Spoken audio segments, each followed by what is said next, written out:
May the next Lord be glorified. I thank God for the opportunity that He has given me to come before His presence.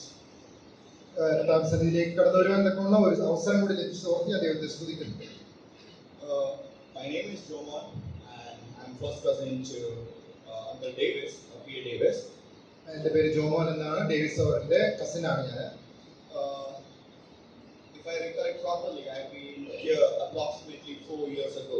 4 വർഷം മുൻപ് ഒരു പ്രാവശ്യം കൂടെ കടന്നു വരാനായിട്ട് ഇടയായിട്ടുണ്ട്. And I thank God that once again I could be here in my transit towards Bangalore.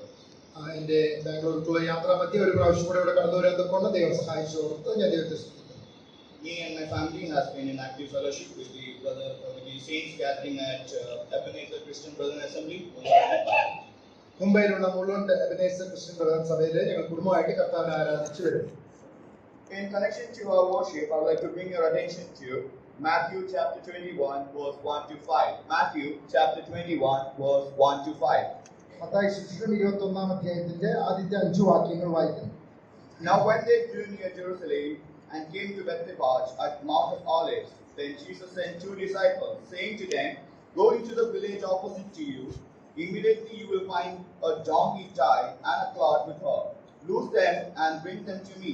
And if anyone says anything to you, you shall say, 'The Lord has need of them,' and immediately He will send them."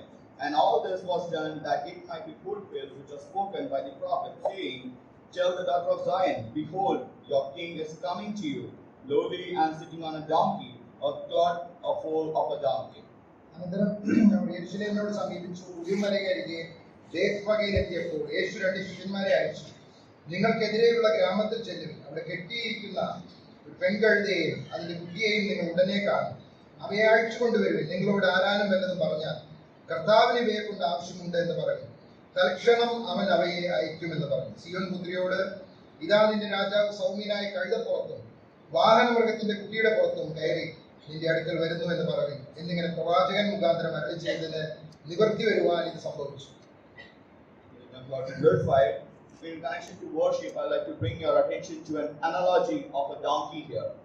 ഒരു കഴുതക്കുട്ടിയുടെ ആ ഒരു ചിത്രത്തോടനുബന്ധിച്ച് ഞാനൊരു ചിന്ത നിങ്ങളോട് പറയാനായിട്ട് ആഗ്രഹിക്കുകയാണ്. I guess this is something that ones who are here are highly educated in the scripture might be aware of it, but I'd like to bring few pointers for our brief meditation.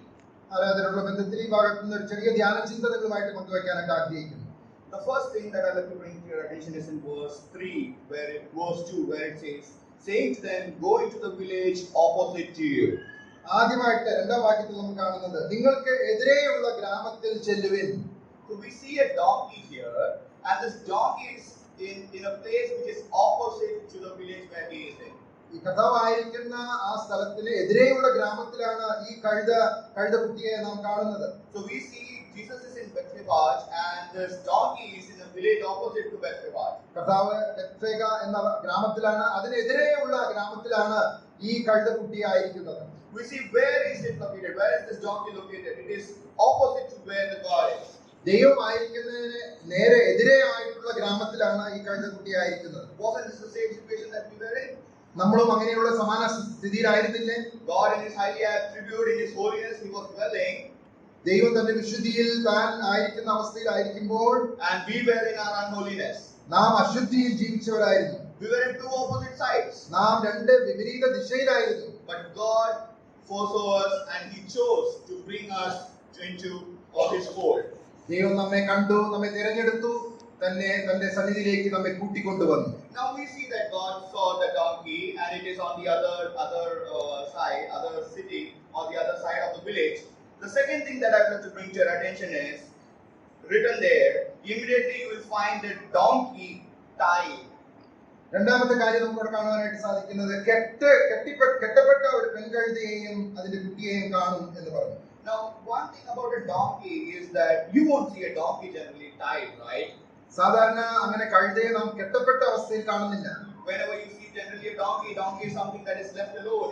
It just breeds there and it's not tied because it has no value associated to it. അങ്ങനെ വിലയില്ലാത്ത ഒരു മൃഗമായതുകൊണ്ട് തനിയെ നടന്ന് ആഹാരം കഴിക്കുന്ന ഒരു അവസ്ഥയിലാണ് കഴുതയെ സാധാരണ കാണുന്നത്. But we see here a donkey that is tied, it is bound by something. ഇവിടെ ഇതാ കെട്ടപ്പെട്ട ഒരു കഴുതയെ നമുക്ക് കാണുവാനായിട്ട് സാധിക്കുന്നു. I would like to bring the third point also is that what is the value of this donkey? എന്താണ് ഈ കഴുതയുടെ വിലയായിട്ട് നമുക്ക് മനസ്സിലാക്കാനായിട്ട് So സാധിക്കുന്നത്? we see that there's a donkey which has no value, ഒരു വിലയുമില്ലാത്ത ഒരു കഴുതയെ നാം കാണുന്നു. and we see that that donkey is tied. അത് കെട്ടപ്പെട്ട അവസ്ഥയിലാണ്. And we also read in Exodus chapter 13 verse 13, we read there that if someone has to keep a donkey, the firstborn of donkey, it has to be redeemed by a lamb. പുറപ്പാട് ദിവസം 13-ാം അധ്യായത്തിൽ നാം വായിക്കുന്നുണ്ട്, ആർക്കെങ്കിലും കഴുതയുടെ കുട്ടിയെ അങ്ങനെ അത് ജീവനോടെ വെക്കണമെങ്കിൽ അതിന് വീണ്ടെടുക്കുവാനായിട്ട് ആവശ്യമുണ്ട്. So we see here that this donkey which is tied there was tied there with a prominence and has a particular value there. ഈ കെട്ടപ്പെട്ട കഴുതയ്ക്ക് അത് കെട്ടപ്പെട്ട അവസ്ഥയിലായിരിക്കുന്നത് അതിന് ഒരു വിലയുള്ളത് കൊണ്ടാണ് എന്ന് നമുക്ക് മനസ്സിലാക്കാനായിട്ട് സാധിക്കും. And it was not valued or attributed by human but by God. അത് മനുഷ്യരാരും കൊടുത്ത വിലയല്ല, എന്നാൽ ദൈവം തന്നെയാണ് ആ വില കൽപ്പിച്ചത്. How beautiful is it when we articulate this and when we read 1 Corinthians chapter 1 verse 27 and 28. 1 Corinthians chapter 1 verse 27 and 28. ഈ ബന്ധത്തിൽ നാം കൊരിന്ത്യർക്ക് എഴുതിയ 1-ാം ലേഖനം അതിന്റെ 1-ാം അധ്യായം 27-ഉം 28-ഉം വാക്യങ്ങൾ ചേർത്ത് ചിന്തിക്കുമ്പോൾ, But God has chosen the foolish things of the world to put to shame the wise, and God has chosen the weak things of the world to put to shame the things which are mighty, and the base things of the world and the things which are despised by God has chosen, and things which are not, to bring nothing the things that are. ജ്ഞാനികളെ ലജ്ജിപ്പിക്കാൻ ദൈവം ലോകത്തിൽ മോശത്വമായി തിരഞ്ഞെടുത്തു. ബലമുള്ളതിനെ ലജ്ജിപ്പിക്കാൻ ദൈവം ലോകത്തിൽ ബലഹീനമായി തിരഞ്ഞെടുത്തു. ഉള്ളതിനെ ഇല്ലായ്മയാക്കുവാൻ ദൈവം ലോകത്തിൽ കുലഹീനവും നികൃഷ്ടമായതും ഏതുമില്ലാത്തതും തിരഞ്ഞെടുത്തു. How beautifully is it been written that we were one of the base things of the world. We have nothing to boast about. We don't have anything to boast about. We know we are like grass. We are here today, gone tomorrow, and our places are remembered no more. നാം ലോകത്തിലെ ഏതുമില്ലാത്ത അവസ്ഥയിലായിരുന്നു. ഇന്നുള്ളതും നാളെ വാടിപ്പോകുന്നതുമായ പുല്ലിന് തുല്യമായിരുന്നു നമ്മുടെ ജീവിതമായിരുന്നത്. But how valuable it is that God, He chose us.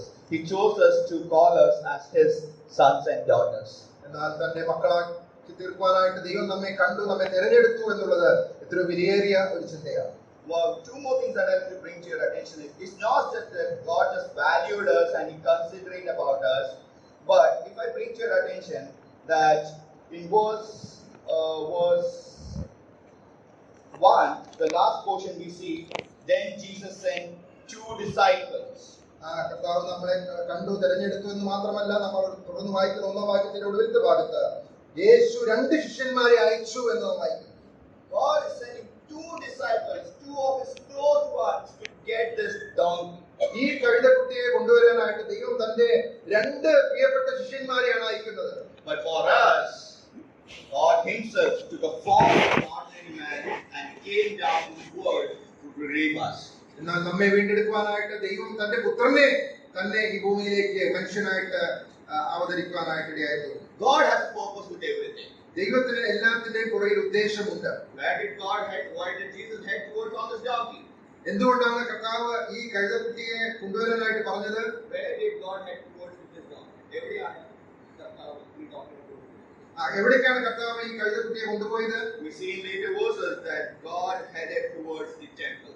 ആ കർത്താവ് ദൈവാലയത്തിന് നേരെ പോയതായിട്ട് നാം വായിക്കുന്നു. God wanted to bring this donkey into the most holy place. He wanted to bring him into the most important place. ആ ഏറ്റവും പ്രാധാന്യമുള്ള ഏറ്റവും വിശുദ്ധമായ സ്ഥലത്തേക്ക് ഈ കഴുതക്കുട്ടിയെ കർത്താവ് കൊണ്ടുവന്നതായിട്ട് നാം വായിക്കുന്നു. That is what God has to do each one of us. അതാണ് കർത്താവ് നമ്മുടെ ഓരോരുത്തരുടെയും ജീവിതത്തിൽ ചെയ്തത്. He foresaw us. നമ്മെ മുന്നമേ കണ്ടു. He called us from the opposite village. നമ്മെ വിളിച്ചു. He relieved us from all the bonds that we had. നാം ആയിരുന്ന ബന്ധനാവസ്ഥയിൽ നിന്ന് നമ്മെ വിടുവിച്ചു. And now He has added us to the fold. തന്റെ കൂട്ടത്തിലേക്ക് നമ്മെ ചേർത്തു. And He has brought us into His temple. അവന്റെ ആലയത്തിലേക്ക് നമ്മെ കൂട്ടിവരുത്തിയിരിക്കുകയാണ്. Now as we are here gathered at this moment, ഇന്ന് രാവിലെ നാം ഇങ്ങനെ ഒരുമിച്ച് കൂടിയിരിക്കുമ്പോൾ let us once again retrospect and understand that we are the base things of this earth. നാം തിരിഞ്ഞു നോക്കുമ്പോൾ നാം ഈ ലോകത്തിൽ ഏതുമില്ലാത്തവരായിരുന്നു, നിസ്സാരന്മാരായിരുന്നു എന്നുള്ള കാര്യം നാം ഓർക്കണം. And as we journey together, let's once again thank Him, praise Him and glorify Him for all the things that He is worthy of. കർത്താവ് ആരായിരിക്കുന്നു എന്തായിരിക്കുന്നു എന്നുള്ളത് ഓർത്തുകൊണ്ട് അവനെ സ്തുതി സ്തോത്രങ്ങൾ അർപ്പിപ്പാൻ തക്കവണ്ണം ഈ സമയം ദൈവം നമ്മെ സഹായിക്കട്ടെ. May His name be glorified. ദൈവം നാം വാഴ്ത്തട്ടെ.